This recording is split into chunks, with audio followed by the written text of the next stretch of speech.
रावण के पैरों के नीचे आखिर ये व्यक्ति कौन है जिसके ऊपर हमेशा रावण अपना पैर रखकर सिंहासन पर बैठता था। आखिर रावण जैसे अजेय योद्धा को, जिसे तीनों लोकों में कोई हरा नहीं सकता था, उसे ऐसी क्या जरूरत आन पड़ी कि वो किसी को इस तरह अपने पैरों तले कुचल कर रखे।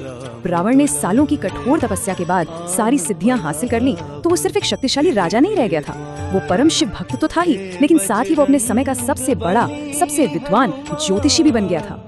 और यहीं से दिक्कत शुरू हुई। इन असीमित शक्तियों ने उसके अंदर एक ऐसा अटूट विश्वास, या कह लीजिए एक ऐसा अहंकार पैदा कर दिया कि उसे लगने लगा कि वो खुद ब्रह्मांड के नियमों को और यहाँ तक कि भाग्य को भी अपनी मुट्ठी में कर सकता है। अपनी इसी जादुई और ज्योतिषीय शक्ति के नशे में चूर होकर रावण ने एक ऐसा दुस्साहस किया जिसने सचमुच पूरे ब्रह्मांड को हिला कर रख दिया। हुआ यूं कि उसके पुत्र मेघनाद का जन्म होने वाला था। अब रावण का बस एक ही लक्ष्य था, उसे अपने बेटे के लिए पूर्ण अमरता चाहिए थी, कुछ भी करके। और इसे पक्का करने के लिए उसने क्या किया? उसने बलपूर्वक अपनी ताकत के दम पर सभी ग्रहों की दिशा और दशा ही बदल डाली। जी हाँ, उसने सचमुच हर एक ग्रह को खींचकर अपने हिसाब से 11वें भाव में बिठा दिया। शक्ति का ये प्रदर्शन इतना भयानक था कि पूरी की पूरी खगोलीय व्यवस्था रावण के इशारों पर नाचने को मजबूर हो गई। सारे ग्रह उसके खौफ से कांप रहे थे।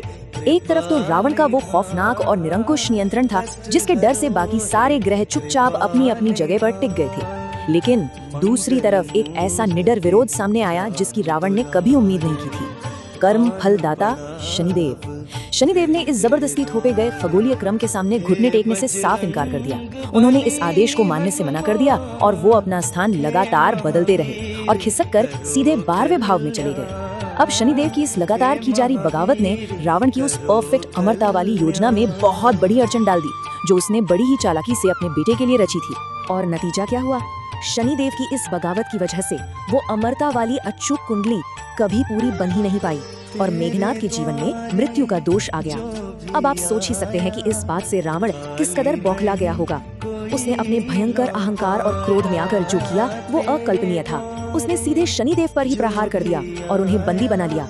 अपने अजय होने का घमंड दिखाने के लिए उसने न्याय के देवता को अपने सिंहासन के पास औंधे मुंह गिराकर अपने पैरों के नीचे बुरी तरह दबा दिया। तो दोस्तों, यही था उस बंदी का सबसे खौफनाक सच। रावण जब भी सिंहासन पर बैठता तो उसके पैरों के नीचे कोई और नहीं बल्कि स्वयं शनिदेव हुआ करते थे। लेकिन कहते हैं ना कि हर अहंकार का अंत एक न एक दिन जरूर होता है, और इस खौफनाक कैद से मुक्ति का सिलसिला तब शुरू हुआ जब रामायण का वो सबसे रोमांचक अध्याय घटा, यानी महाबली हनुमान जी का लंका पहुंचना। जब माता सीता की खोज के बाद हनुमान जी ने वो महाविनाशकारी लंका दहन शुरू किया तो उन भयंकर आग की लपटों के बीच एक बहुत ही अद्भुत ब्रह्मांडीय घटना घटी। राख होती उस लंका के बीच हनुमान जी की नजर रावण की उस अत्यंत गुप्त और अंधकारमयी कैद पर पड़ी। उन्होंने बिना एक भी पल गवाए शनिदेव को रावण के उस भयानक चंगुल से हमेशा हमेशा के लिए आजाद कर दिया। अब इस महान बचाव अभियान का परिणाम सिर्फ शनिदेव की आजादी तक ही सीमित नहीं रहा। रावण की क्रूर कैद से छूटने के बाद शनिदेव इतने ज्यादा प्रसन्न हुए कि उन्होंने हनुमान जी को एक बेहद ही अद्भुत और शक्तिशाली वरदान दे दिया। उन्होंने पूरे ब्रह्मांड में ये घोषणा कर दी कि जो कोई भी बजरंग बली की सच्ची भक्ति करेगा उस पर कभी भी शनिदेव की कुदृष्टि का नकारात्मक प्रभाव नहीं पड़ेगा। मतलब ये एक ऐसा अभेद्य सुरक्षा कवच बन गया जिसने ये हमेशा के लिए पक्का कर दिया कि ग्रहों की कोई भी बुरी दशा हनुमान जी के सच्चे भक्तों का बाल भी बाका नहीं कर सकती। हैरानी की बात है ना? तो इस पूरी चर्चा का निष्कर्ष यही निकलता है कि सर्वोच्च अहंकार और शक्तियों का घमंड अंततः सच्ची श्रद्धा और विनम्रता के आगे घुटने टेक ही देता है। रावण का वह महा अहंकार जिसने नव ग्रहों तक को अपना बंदी बना लिया था, वह हनुमान जी की निस्वार्थ सेवा और भक्ति के सामने पूरी तरह से टूटकर बिखर गया।